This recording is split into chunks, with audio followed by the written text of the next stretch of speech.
शहरामध्ये जे recovery agency मार्फत जे कारवाई केल्या जातात, बऱ्याच रिकव्हरी एजन्सी अनधिकृतपणे काम करतायत. आपण बऱ्यापैकी बघितलेलं आहे आणि प्रत्येक ठिकाणी आपण जाऊन लोकांना मदत देखील केलेली आहे, की बँका कशा प्रकारे कारवाई करतात किंवा काय.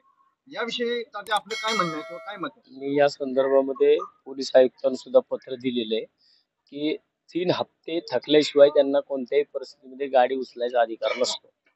जर गाडी उचलायचं असेल तरी सुद्धा त्यांना पहिल्यांदा इंटिमेशन द्यावं लागतं, नोटीस द्यावी लागते, या सगळ्या गोष्टी कराव्या लागतात.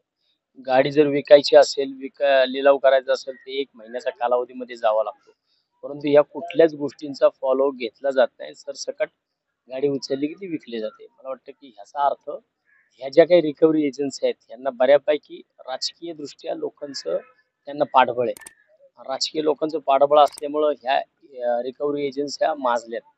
मग मला वाटतं की पोलिसांनी यांच्यावरती कारवाई केल्या पाहिजेत. यांच्याकडे कुठले आय कार्ड नसतात, यांना काही यांना ओळखपत्र नसतं. मुळात या सगळ्यांच्या कुंडल्या पहिल्या चेक केल्या गेल्या पाहिजेत. हे खरंच गुन्हेगारी स्वरूपाची लोक आहेत का? आणि त्याच्याकरता जर अशा प्रकारे त्यांच्याकडे जर आपण एखादा पोरगा जर कॉलेजला जायचं असेल तर त्याच्याकडे आपण पहिलं त्याचं सर्टिफिकेट मागतो की त्याच्याकडं नॉन क्रिमिनल सर्टिफिकेट आहे का. जर नॉन क्रिमिनल त्याच्याकडे नसेल तर त्याला नोकरी दिली जात नाही, त्याला शाळेमध्ये प्रवेश दिला जात नाही.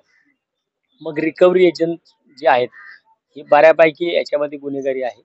आणि मग ह्या गुन्हेगारांना जर त्यांच्याकडे नॉन क्रिमिनल सर्टिफिकेट नसेल तर कोणत्याही परिस्थितीमध्ये अशी कामं देणाऱ्या ज्या बँका आहेत या बँकांवरती कारवाई झाल्या पाहिजे, त्यांच्यावरती मोक्यासारख्या कारवाई झाल्या पाहिजे. तर मला वाटते की या पुणे शहरातील गोरगरीब नागरिक सुटकेचा निश्वास सोडतील.